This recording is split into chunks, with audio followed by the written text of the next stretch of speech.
حال کے مطابق بات کریں۔ میں کچھ عرض کروں، آپ تمام حضرات سنیں۔ ان تمام تر باتوں اور امور سے پہلے ہم اور آپ سارے حضرات مل کر ساری کائنات کے مرکز عقیدت شہنشاہ اکبر رحمت للعالمین شفیع المذنبین طٰہٰ و یاسین کی بارگاہ ناز میں عقیدتاً محبتاً تحفتاً تمغتاً درود و سلام کا نذران عقیدت پیش کرے اور پڑھیے بآواز بلند اللہ رب محمد صلی اللہ علیہ وسلم نحن عباد محمد صلی اللہ علیہ وسلم وعلى ذویہ وصاحبتہ عبد الدہور وکرم صلاة و سلاما علیک یا سیدی یا رسول اللہ صلی اللہ تعالی علیہ وآلہ وسلم۔ معزز سامعین اکرام، میں بہت ہی ممنون و مشکور ہوں اپنے صاحب کا، جن کا نام تو میں جانتا نہیں، لیکن ان کی محبتیں ہیں جو مجھ کو یہاں تک کھینچ کر لائے ہیں، ورنہ میں اس گاؤں سے واقف نہیں تھا، کیونکہ میں سیتا پور کا رہنے والا ہوں، مٹیرا میں پڑھاتا ہوں۔ آپ نے مجھ سے پیشتر بہت ہی شاندار نایاب نصیحت آمیز خطاب آپ نے سنا، اچھے اچھے شعراء کو آپ نے سماعت کیا۔ یقیناً بہت لائق مبارکباد ہے اہل خانہ جنہوں نے بچے کے تولد و تناسل کے تمنن و تشکر کے موقع پر جشن غوث الورا سجایا ہے۔ میں رب قدیر کی بارگاہ میں دعا گو و دعاجو ہوں، رب قدیر اس بچے کو عمر خضر عطا فرمائے، ساتھ ہی ساتھ تمام تر آفت و بلیات سے محفوظ و مامون عطا فرمائے۔ کسی شاعر نے کیا خوب کہا ہے، ہم غریبوں کا یاور مدینے میں ہے، ہم غریبوں کا یاور مدینے میں ہے، ساقی حوض کوثر مدینے میں ہے، ساقی حوض کوثر مدینے میں ہے، برانچ اجمیر بغداد کلیئر بنا، برانچ اجمیر بغداد کلیئر بنا، سب کا جنرل گورنر مدینے میں ہے، سب کا جنرل گورنر مدینے میں ہے، اور کنز الکرامت جبل الاستقامت مجدد دین و ملت کا شاہ امام احمد رضا خان فاضل بریلوی علیہ رحمت و رضوان یوں نغمہ سراہیں، سرور کہوں کہ مالک و مولا کہوں تجھے، سرور کہوں کہ مالک و مولا کہوں تجھے، باغ خلیل کا گل زیبا کہوں تجھے، باغ خلیل کا گل زیبا کہوں تجھے، لیکن رضا نے ختم سخن اس پہ کر دیا، خالق کا بند خلق کا آقا کہوں تجھے، خالق کا بند خلق کا آقا کہوں تجھے۔ معزز سامعین اکرام، میں نے خطبے کے بعد ایک بہت ہی مشہور و معروف آیت پڑھی ہے، جس کا معنی، جس کا مطلب، جس کا مفہوم، جس کا ارتھ، جس کی میننگ، ترجمہ یہ ہے۔ رب قدیر نے قرآن مجید میں ارشاد فرمایا، یا ایھا الذین آمنوا اتقوا اللہ، اے ایمان والو اللہ تبارک و تعالی سے ڈرو، وکونوا من الصادقین، اور سچوں کے ساتھ ہو جاؤ۔ اے میرے عزیزوں، ذرا سوچیں، اس آیے مبارکہ میں رب قدیر نے آپ کو کس بات سے یاد فرمایا؟ یا ایھا الذین آمنوا۔ غالباً قرآن مجید میں تقریباً 88 مرتبہ امت محمدیہ کو ایمان کے خطاب سے سرفراز کیا گیا۔ اے میرے پیار، جب رب قدیر وحدہ لا شریک اما نوالہ جل جلالہ نے امت محمدیہ کو یا ایھا الذین آمنوا یعنی ایمان والوں کے خطاب سے نوازا، لیکن اے میرے مسلمانوں، ذرا ہم اپنے دل کے دلیچے میں جا کے دیکھیں، کیا حقیقتاً ایمان کی حرارت اور ایمان کی آمیزش ہمارے دل میں باقی ہے؟ کیونکہ یہ دنیا کا دستور ہے، انسان جس سے محبت کرتا ہے اس کے ہر قول و ادا، ہر اعمال و افعال کو اپنایا کرتا ہے۔ اعلیٰ حضرت خود ارشاد فرماتے ہیں، اے عشق تیرے صدقے جلنے سے چھپے سستے، جو آگ بجھا دے گی وہ آگ لگائی ہے۔ اے میرے محترم، ذرا سوچیں، ہم تو آج سنیوں کے ممبروں کا حال یہ ہو گیا ہے کہ سنیوں کے ممبروں سے جنت اتنی آسان ہو گئی ہے کہ اگر ایک مرتبہ سبحان اللہ کہہ دو تو علماء جنت کے ٹھیکیدار ہیں۔ حقیقت ہے کہ نہیں ہے؟ لیکن اپنے گریباں میں جھانک کر دیکھیں، یقیناً ہمارے جو اسلاف کو اللہ تبارک و تعالیٰ نے یہ طاقت و قوت اور پاور عطا کیا ہے، یقیناً اس میں کچھ انہوں نے اپنے شب و روز کو رب تبارک و تعالیٰ کی بارگاہ میں صرف کیا ہے۔ کیوں؟ آج دیکھا جاتا ہے، آج جو ناقدری کا ماحول برپا ہو چکا ہے، آج ہمارے چھوٹے چھوٹے بچے یا دیگر افراد، دیگر اشخاص اپنے ماں باپ کی ناشکری کرتے ہوئے نظر آتے ہیں، نمازوں سے دور نظر آتے ہیں، یہاں تک کہ مدارس و مدارس سے ہمارے بچے دور نظر آتے ہیں۔ آخرکار کیا مقصد ہے، کیا ریزن ہے؟ یقیناً اگر ہم مصطفیٰ کریم رؤوف الرحیم صلی اللہ تعالیٰ علیہ وسلم کی ذات مبارکہ سے محبت کرتے، حضور غوث اعظم سے محبت کرتے، یقیناً اگر حضور غوث اعظم سے محبت کرتے، ان کے بتائے ہوئے قول و فعل کو اپناتے، ان کے بتائے ہوئے کردار کو اپناتے، ان کے بتائے ہوئے اسلوب پر عمل کرتے، ان کے بتائے ہوئے قوانین پر عمل کرتے، واہ رے خوشبختہ مسلمانوں، تم نے یہ سمجھ رکھا ہے کہ صرف حضور غوث اعظم کے نام پر فاتحہ دلوا دے اسی میں کامیابی و کامرانی ہے۔ ارے ہم کس خوش فہمی میں مبتلا ہیں، یقین جان لیجئے اگر حضور غوث اعظم کو رب قدیر نے یہ تمام تر چیزیں عطا کی ہیں، حضور غوث اعظم کا خود فرمان عالی شان ہے، درست العلم حتی قرآن درست العلم حتی صرت قطبہ، یعنی میں علم دین سیکھتا رہا یہاں تک کہ قطب ہو گیا ہو۔ اے میرے عزیزو ذرا اپنے معاشرے کا مطالعہ کریں، اپنے معاشرے کا محاسبہ کریں، آج ہم علم شریعت سے کس طرح دور ہیں۔ یقیناً اگر حضور غوث اعظم سے محبت ہوتی تو یقیناً ہم شریعت مصطفیٰ سے محبت کرتے، حضور غوث اعظم سے محبت کرتے۔ نعرہ تکبیر، نعرہ جہاد، مسلک اعلیٰ حضرت، سبحان اللہ، زندہ باد زندہ باد۔ اے میرے عزیز سوچو، آج ہمارا بچہ نماز پڑھنے کے لیے تیار نہیں، ہم کچھ نہیں کہتے، ہمارا بچہ روزہ رکھنے کے لیے تیار نہیں، ہم کچھ نہیں کہتے۔ آج آخر کار ہمارا نوجوان بگڑا ہے تو کیسے بگڑا ہے؟ صرف اور صرف موبائل کی بنا پر۔ کس بنا پر؟ موبائل کی بنا پر۔ آج آزانیں ہوتی رہتی ہیں، ماں باپ یہ نہیں کہیں گے بیٹے نماز پڑھنے چلے جاؤ۔ اب سنیے اللہ کے پیارے حبیب علیہ الصلوۃ والسلام ارشاد فرماتے ہیں، بہتر ماں باپ وہ نہیں ہے جو اپنے بیٹے کے لیے مکان تیار کرے، بہتر ماں باپ وہ نہیں ہے جو اپنے بیٹے کے لیے کھیت و کھلیان تیار کرے، بہتر ماں باپ وہ نہیں ہے جو اپنی اولاد کے لیے بینک بیلنس تیار کرے، بہتر ماں باپ وہ نہیں ہے جو اپنی اولاد کے لیے سیم و زر کے محلات تیار کرے، بلکہ بہتر ماں باپ وہ ہے جو شریعت کا علم سکھائیں اور شریعت کی باتیں بتائیں۔ یقیناً اے مسلمانوں، اگر تم حقیقی ماں باپ کا فریضہ نبھانا چاہتے ہو تو دنیا کی دولت اولاد کے لیے فراہم کرو یا نہ کرو، بلکہ شریعت مصطفیٰ کے وہ تمام تر راستے ہموار کرتے ہیں۔ سبحان اللہ۔ اے میرے پیارے، آج ہم شریعت مصطفیٰ سے کس قدر دور ہیں کہ نہیں دور ہیں؟ سوچو، آج ہمارا نوجوان تمام تر رانائیوں میں مشغول ہے، تمام تر دنیاوی کی عشق اور فریفتگی کی منزلیں طے کرتا جا رہا ہے، لیکن مصطفیٰ کے فرامین یاد نہیں رہے۔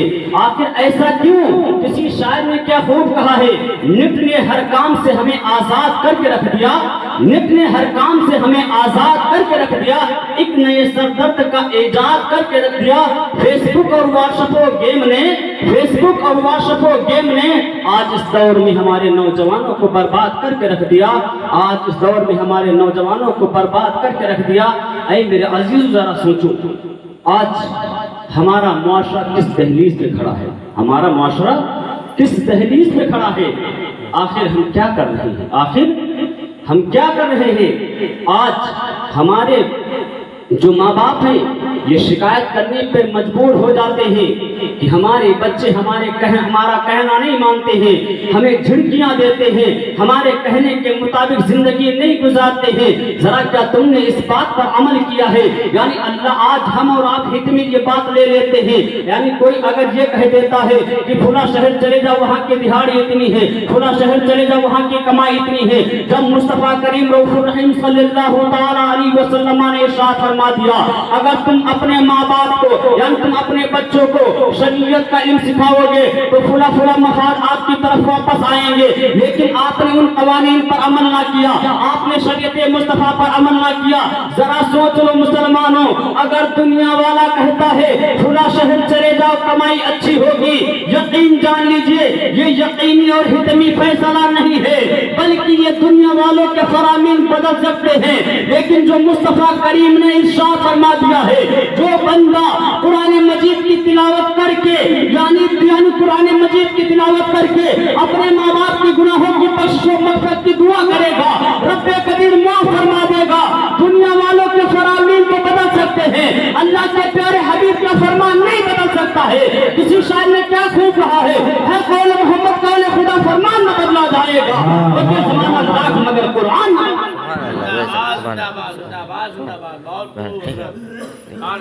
اے میرے عزیزو، آج ہمارے نوجوان جو اس خوش فہمی میں مبتلا ہیں کہ ہم بڑی بڑی بلڈنگوں میں رہ رہے ہیں، بڑی بڑی گاڑیوں میں ٹہل رہے ہیں، بڑی بڑی چیزوں میں عیش کر رہے ہیں، اسی میں کامیابی و کامرانی ہے۔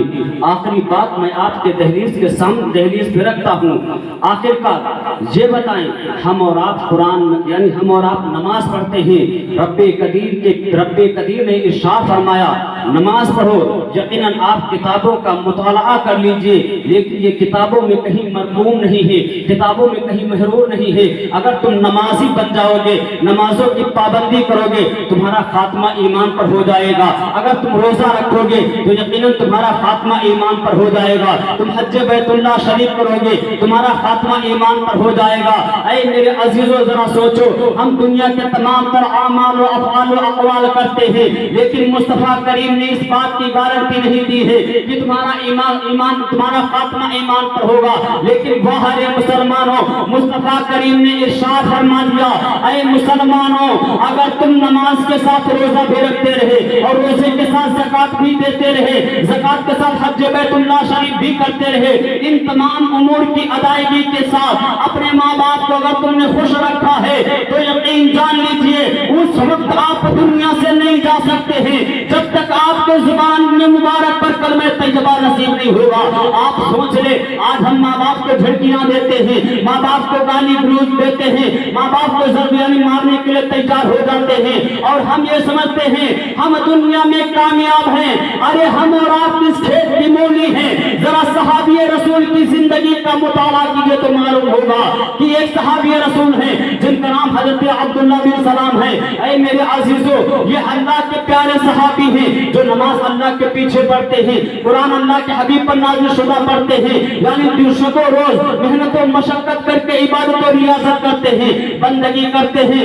آخرکار اللہ کے حبیب علیہ السلام نے اپنے صحابہ کرام سے ارشاد فرمایا اے میرے صحابہ ذرا یہ بتا دو میرا پیارا چہیتا صحابی جس کا نام حضرت عبداللہ بن سلام ہے وہ چند دنوں سے نماز پڑھنے کے لیے مسجد میں نہیں آ رہا ہے۔ صحابہ کرام عرض گزار ہوتے ہیں اے اللہ کے پیارے حبیب وہ بیمار ہے، یعنی وہ یکدم رضا کی حالت میں ہے، ان کی آخری حالت ہے۔ اللہ کے پیارے حبیب نے کہا چلو ہم لوگ ان کی عیادت کے لیے چلتے ہیں۔ اللہ کے پیارے حبیب صحابہ کرام کے ساتھ میں جاتے ہیں، صحابہ کرام کے جھرمٹ میں تشریف لے جاتے ہیں۔ اے میرے مسلمانوں ذرا غور کرنا، آج ہم اپنے ماں باپ کا کس قدر خیال کرتے ہیں۔ پیارے بڈھے ماں باپ سسکیاں لیتے رہتے ہیں، میری ماں پانی مانگتی ہے، بیٹا پانی کے لیے تیار نہیں ہے، بیٹا موبائل میں افلام بازیاں کر رہا ہے، بیٹا موبائل میں گانے دیکھ رہا ہے، بیٹا فری فائر اور دیگر چیزوں میں مشغول ہے۔ لیکن باہر ماں یعنی ماں کا کلیجہ کتنا نرم و نازک ہوتا ہے۔ اے میرے عزیزو ذرا سوچو اگر تم کو ذرہ برابر تکلیف ہوتی ہے ماں باپ کی آنکھیں اشکبار ہو جاتی ہیں، ماں باپ کی آنکھیں رونے لگتی ہیں، یہاں تک کہ اللہ کے پیارے حبیب علیہ السلام تشریف لے جاتے ہیں اور اس صحابی رسول یعنی جب دیکھتے ہیں ایک دم آخری حالت ہے، جاکنی کا عالم ہے، نزا کا وقت قریب ہے، اللہ کے پیارے حبیب کلمہ طیبہ پڑھنے کی تلقین کرتے ہیں۔ اے مسلمانوں غور ورنہ نہ تو ہمارے پاس نماز ہے، نہ تو روزہ ہے، نہ تو حج ہے، نہ زکوٰۃ ہے، نہ قرآن کی تلاوت ہے، نہ بڑوں کو تعظیم ہے، نہ علماء کی توقیر ہے، نہ چھوٹوں پر شفقت ہے، پھر بھی ہم یہ کہتے ہیں ہم جنتی ہیں، یعنی ہم جنتی کے دعوے دار ہیں، ہم ہی جنتی ہیں۔ اے میرے مسلمانوں سوچو، ہم یہ کہتے ہیں اور اللہ کے پیارے حبیب نے ارشاد فرمایا جنت میں وہی شخص جائے گا جس کا خاتمہ ایمان پر ہوگا۔ ہم اور آپ یہ سمجھتے ہیں ہم ان تمام تر برائیوں میں ملوث ہو کر کے ہم خاتمے یعنی ایمان پر خاتمے کی امید لگائے رکھتے ہیں۔ ذرا مسلمانوں سوچو، وہ صحابی رسول ہیں جو نبی کے پیچھے نماز پڑھ رہے ہیں، نبی کی چہرے انور کی زیارت کر رہے ہیں۔ اے میرے مسلمانوں سوچو، جب اللہ کے پیارے حبیب ان کو کلمہ طیبہ کی تلقین کر رہے ہیں، وہ صحابی رسول کلمہ طیبہ نہیں پڑھ پا رہے ہیں۔ اب صحابہ پریشان ہیں، صحابہ متحیر ہیں، صحابہ متعجب ہیں، آخر کیا ماجرا ہے؟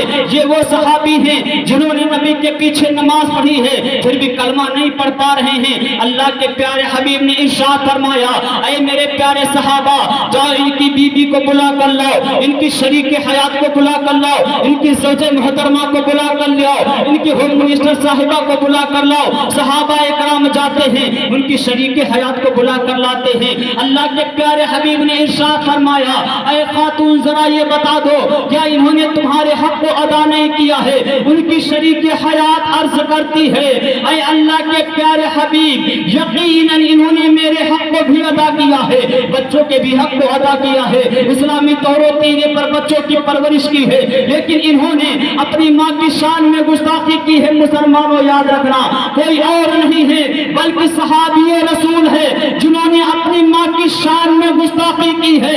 یقیناً ماں کی شان میں گستاخی کرنے کا کتنا بڑا عذاب ہے۔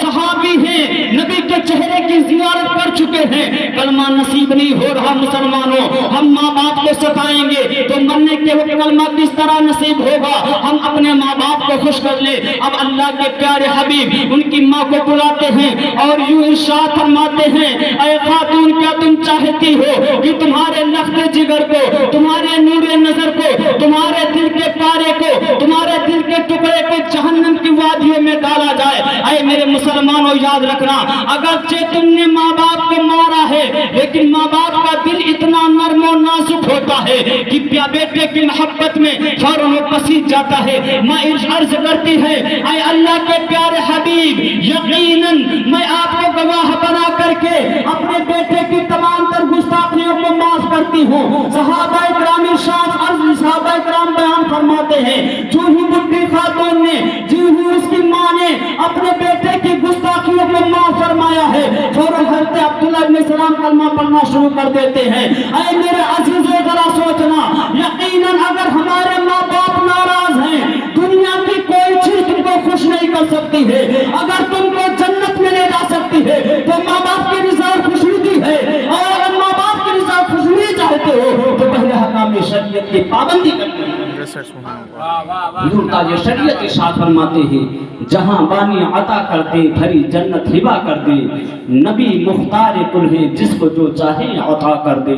اے میرے عزیزوں، ہمیں اور آپ کو جو موقع فراہم ہوئے ہیں، ہمیں اور آپ کو جو ٹائم میسر آیا ہے، یقیناً اگر ہمارے ماں باپ باحیات ہیں تو ان کی ہم خوشنودی حاصل کر لیں، ان کی رضا حاصل کر لیں، لیکن ہم پر سب سے زیادہ ضروری بات ہے کہ جو ارکان خمسہ ہیں اسلام کے، ہمیں ان پر عمل پیرا ہونا چاہیے۔ نمازوں کی پابندی اشد ضروری ہے، روزوں کی پابندی اشد ضروری ہے، نماز یعنی حج کی پابندی ضروری ہے۔ اے میرے مسلمانوں، یقیناً اگر ہم ان تمام تر چیزوں کو کریں گے اور اللہ کے پیارے یہاں تک بھی اگر ماں باپ کو خوش رکھیں گے، اس سے حضور غوث اعظم بھی راضی ہو جائیں گے، اس سے سید سالار